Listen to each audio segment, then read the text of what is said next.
Assalamualaikum warahmatullahi wabarakatuh. Gimana kabarnya anak-anak? Semoga tetap sehat dan selalu dalam lindungan Allah Subhanahu wa Ta'ala. Kalian masih tetap semangat belajar kan? Ya, meskipun kita masih melakukan pembelajaran daring atau pembelajaran jarak jauh, tetapi kita harus tetap semangat belajar. Oke, baiklah. Untuk memulai pembelajaran pada pertemuan kali ini, marilah kita membaca basmalah bersama-sama. Bismillahirrahmanirrahim. Semoga apa yang kita pelajari dapat dilancarkan oleh Allah Subhanahu wa Ta'ala. Oke, pada pertemuan kemarin kita sudah membahas materi tentang kurban dan akikah. Dan sekarang kita akan membahas bab baru, yaitu tentang kepemilikan dalam Islam. Apa itu kepemilikan? Ya, kepemilikan dalam bahasa Arab disebut dengan milkiyah. Kata milkiyah ini berasal dari kata milkun yang berarti sesuatu yang berada dalam kekuasaannya. Sedangkan secara istilah, kepemilikan ini dapat diartikan sebagai suatu harta atau benda yang dapat dimiliki oleh seseorang secara hukum, yang nantinya harta atau benda tersebut dapat dimanfaatkan dan juga dapat dipindahkan kepada orang lain.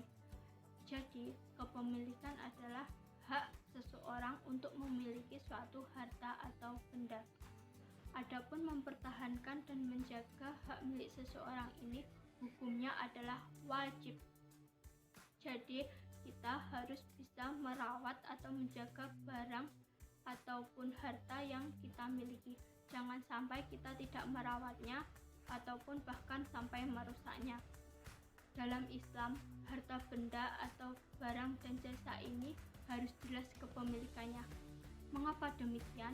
Karena dalam kepemilikan barang atau harta tersebut nantinya terdapat hak-hak dan kewajiban atas barang tersebut itu sendiri. Status kepemilikan ini dapat dilihat dari beberapa sebab. Sebab-sebabnya yaitu diantaranya yang pertama, harta atau benda tersebut dapat dimiliki karena belum ada pemiliknya secara sah. Maksudnya gimana? Yaitu maksudnya semua orang masih berhak memilikinya. Contohnya apa? Contohnya yaitu ikan-ikan yang ada di sungai. Yaitu jika belum ada yang mengambil ikan tersebut, semua orang masih berhak mengambilnya. Yang kedua, harta atau benda tersebut dapat dimiliki melalui akad. Jadi sebelum memiliki barang tersebut harus melakukan akad terlebih dahulu. Contohnya apa? Yaitu seperti melakukan jual beli. Yang ketiga, harta atau benda tersebut dapat dimiliki karena warisan. Contohnya seperti anak yang mendapatkan warisan dari orang tuanya yang sudah meninggal. Yang keempat, yaitu harta atau benda tersebut dapat dimiliki karena adanya perkembangbiakan. Contohnya apa? Contohnya yaitu telur dari ayam yang dimilikinya.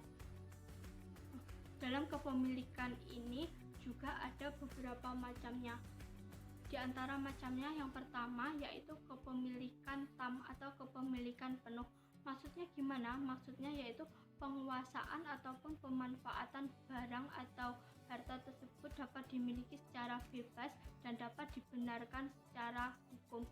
Yang kedua, kepemilikan berupa materi. Maksudnya yaitu kepemilikan seseorang terhadap harta atau benda, kepemilikannya hanya sebatas materinya saja. Yang ketiga, yaitu kepemilikan manfaat. Maksudnya yaitu kepemilikan seseorang terhadap harta atau benda itu hanya penguasaan sebatas manfaatnya saja. Adapun hikmah yang dapat diambil dari kepemilikan sendiri ini adalah yang pertama, kepemilikan dapat menjadikan atau terciptanya rasa aman dan tentram di lingkungan masyarakat. Yang kedua, yaitu terlindunginya hak-hak seseorang atau individu. Yang ketiga, yaitu terciptanya rasa kepedulian sosial terhadap fasilitas-fasilitas umum. Yang keempat, yaitu terciptanya rasa sosial yang semakin tinggi. Selanjutnya, kita akan membahas tentang akad. Apa itu akad? Sudah ada yang tahu apa itu akad?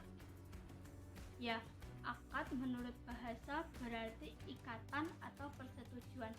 Sedangkan secara istilah, akad dapat diartikan sebagai transaksi atau perjanjian antara orang yang satu dengan orang yang lainnya untuk melakukan suatu perbuatan. Contoh dari akad ini yaitu adanya jual beli. Jadi jual beli ini adanya persetujuan antara penjual dan juga pembeli. Dalam akad ini juga ada syarat dan rukunnya.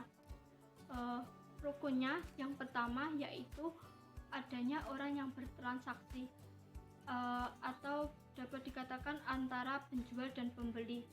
Yang kedua yaitu barang yang diperjualbelikan.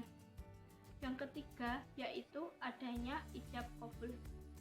Sedangkan syarat yang harus dipenuhi dalam melakukan akad yang pertama yaitu antara orang yang bertransaksi atau antara penjual dan pembeli ini harus berakal, balik, dan juga mumayyiz.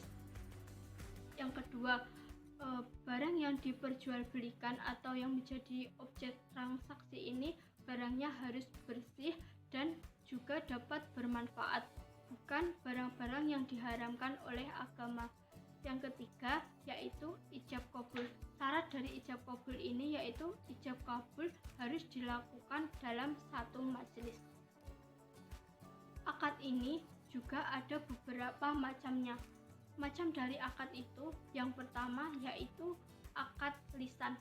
Maksudnya yaitu akad lisan adalah akad yang dilakukan oleh orang secara langsung. Yang kedua yaitu akad secara tertulis atau melakukan akad dengan secara tertulis atau dalam bentuk tulisan. Yang ketiga yaitu akad perwakilan atau wali. Maksudnya yaitu melakukan akad dengan adanya perwakilan. Yang keempat yaitu akad syarat atau akad ini dilakukan dengan adanya kode ataupun isyarat. Yang kelima yaitu akad taati atau akad yang sudah menjadi kebiasaan apa yang telah dilakukannya. Dalam akad ini juga ada hikmahnya yang dapat dilakukan. Adapun hikmahnya yang pertama yaitu munculnya pertanggungjawaban moral. Yang kedua yaitu terciptanya rasa ketentraman dan kepuasan.